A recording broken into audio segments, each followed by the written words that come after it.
Hello, everyone. My name is Lisa Erickson. I am the College and Career Coordinator here at Graduation Alliance. And today I am going to share some valuable information with you about using soft skills in the workplace. This kind of um, is in conjuncture with the presentation I did on resumes.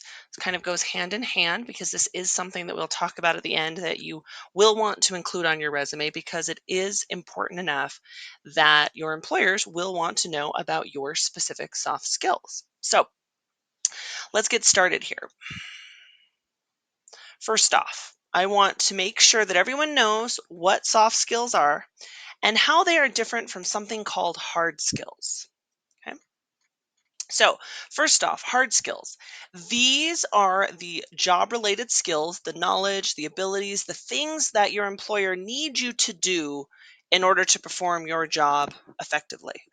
Let's say you're an accountant, right? You need to be able to do math very well, right? To use different programs. Those types of skills are things that you'll need in order to specifically do your job. So, hard skills will be different for every different job that's out there, right? A doctor, a teacher, an accountant, they all have different hard skills. Soft skills, on the other hand, are some very general characteristics, but they're things that are very, very important to every job, but they are the same that will, translate to any job that you complete. But they are important when it comes to being very successful in the workplace, which is something that I know you all want to be. So it is often said that hard skills are what will help you get a job, what you can do and how well you can do it. But the soft skills are what is going to help you keep your job because these are the types of skills that every employer is looking for.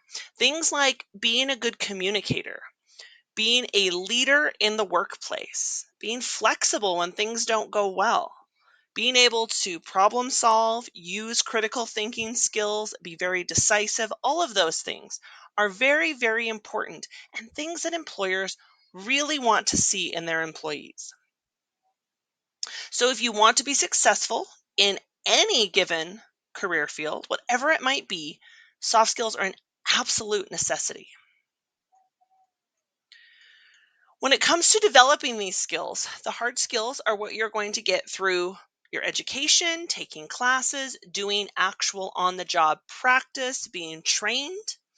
But soft skills are developed in lots of different ways, and they're things that you can develop throughout the lifespan. Also, personal experiences, interacting with others. But one thing that you'll find is that a lot of people struggle when it comes to these soft skills and understanding how to utilize them. So, there are ways that you can sharpen these specific skills. So, let's talk about a couple of those ways. So, one of them is to really think about prioritizing what skills you want to develop. Maybe it's your overall interpersonal skills, working with other people. Maybe it is being adaptable when things go wrong, right? So start to think about what skills are at the top of the list for you. What are my strengths? What are my weaknesses? What do I need to improve upon? And then go ahead and ask people for feedback. Sometimes we are not our own personal best judge. Sometimes, I say things to someone, oh, I'm not very good at this. And they might say, oh, I thought you were great at that, but they might be able to see other things that you don't see. So asking for that help, asking for somebody else's perspective can be very, very valuable. Maybe even stepping outside of your comfort zone is something that you can benefit from, right? Maybe putting yourself in a different situation, maybe trying to, you know, think about, how can I approach this in a way that maybe might not be entirely comfortable? Maybe it's in a group activity, maybe it is connecting with someone that, you might not always talk to, but maybe looking at ways to improve yourself in a little bit of an uncomfortable place outside of your bubble might make a big difference. So, as you self reflect, as you think about where you are and maybe what some of your shortcomings are, it might take some time to get there, but maybe you want to write some things down. Maybe you want to just start kind of observing your own behavior, being very aware of what you're doing and how you do it, what things come easily and what things do not. But one thing that's great is there are resources out there, ways to help us improve our skills. One way you can do that is to look online, find some courses, maybe something through Coursera or other similar websites that have little courses you can take, activities you can do, but looking for ways to improve in continuing ed programs, lots of things out there. There are so many courses that you can find to help improve specific skills. You just have to do the work sometimes. Improving your writing skills is a great idea. I mean, whether it's through emails, meeting notes, chat messages, whatever it is important that you're able to communicate and convey information in a very straightforward way. And if that by chance is a weakness of yours, start working on that. What about taking a leadership role? This might be once again working outside of that comfort zone a little bit, but even if it's a small role, it can help you to grow your overall soft skills, especially when it comes to being a leader, right? Connecting with other people, maybe working on listening skills, being able to communicate more effectively. And those small changes can make a really big difference. And then finally, this is the tip that I give students all the time, is working on critical thinking skills. If you are able to really reflect and think about the information that you have and how you can utilize it in a very um, effective way, that can make a real big difference. Okay. Because when it comes to communication and decision making, those skills are very, very important. So, as you guys know, it is important to have both the hard skills and the soft skills in any job that you're doing.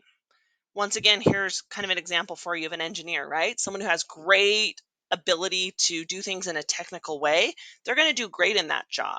But if they cannot work as a team and they can't communicate their needs, their wants, what's going on, how to, make a situation better, how to work together, they might not be a really good fit in that workplace and they might not keep that job, even though they're very skilled when it comes to that hard skill.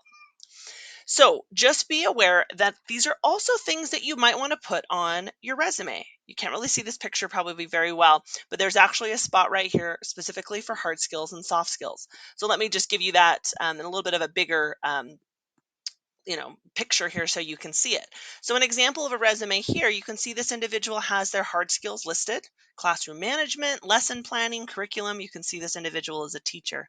But you can see below they also have their soft skills, wanting to know that this individual is empathetic, they have confidence, they're organized, they're great at time management, they're really good communicators, and where that kind of falls for them. Same right here, similar thing on all of these examples here, all of these resume templates, they have this listed as those hard skills, of course, as well as your work experience, but also those soft skills. Here's some: customer service, efficiency, positive attitude, friendly, team player. These are things that your future employer will want to see from you. Okay. So if you have questions, if you need help with any of this, please reach out to me. That's what I'm here for. I want you guys to be very effective in the workplace, and hopefully this information was beneficial. Thanks so much.